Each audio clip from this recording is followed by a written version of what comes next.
Did you know that Epcot was never supposed to be a theme park?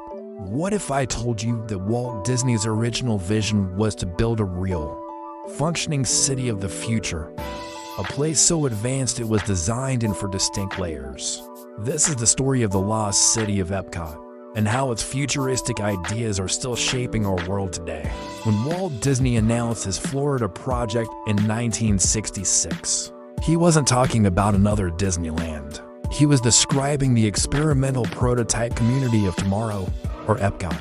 This wasn't a park. It was a blueprint for a perfect city. He envisioned a metropolis for 20,000 residents, a place with no slums, no traffic jams, and no private car ownership. A city that would constantly evolve, showcasing the latest innovations from American industry. It was a dream of a perfect society, and at its core was a revolutionary four-layer design. At the very bottom, Layer 1, the subterranean level. This was a hidden network of tunnels, a secret underground world for deliveries, waste management, and utilities. All the messy parts of city life would happen unseen, keeping the streets above pristine. This wasn't just a fantasy.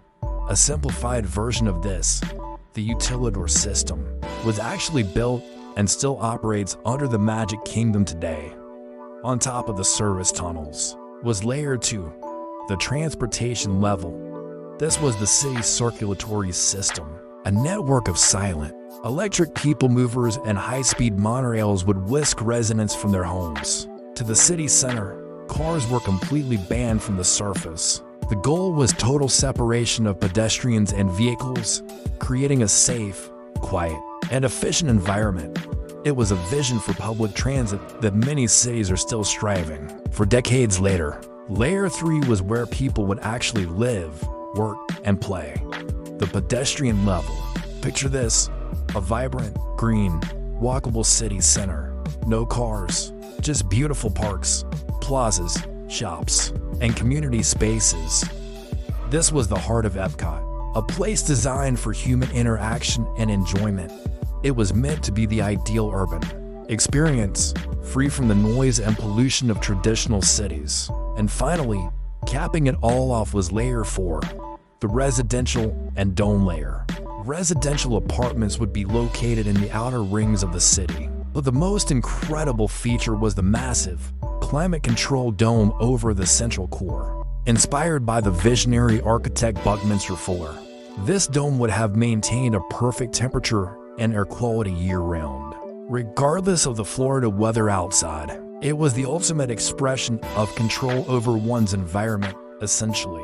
Epcot was designed to be a self-contained ecosystem, a perfectly engineered smart city decades before the term even existed. So, with such a groundbreaking plan, why was it never built? After Walt Disney passed away in 1966, the company's leadership got cold feet. The idea of running a real city with real citizens, laws, and liabilities was just daunting. They pivoted, transforming the concept into the theme park we know today, Epcot Center, which opened in 1982. It became a permanent World's Fair, celebrating innovation and culture. But it wasn't the living, breathing city Walt dreamed of. But the ghost of the original Epcot lives on. Its influence is everywhere. The vacuum tube trash system Walt planned is now used in parts of Disney World and in modern smart cities. The concepts for automated transit and climate-controlled environments have inspired urban planners, and even NASA scientists designing habitats for Mars. Walt's dream of a four-layer city was more than just a fantasy. It was a prophetic blueprint for the future of urban living. The next time you ride the monorail or walk through the park, remember the incredible city that almost was. A city designed to be a true beacon of tomorrow. Thanks so much for watching. If you found this journey into Disney history as fascinating as I did, make sure to hit that like and subscribe for more. See you in the next one.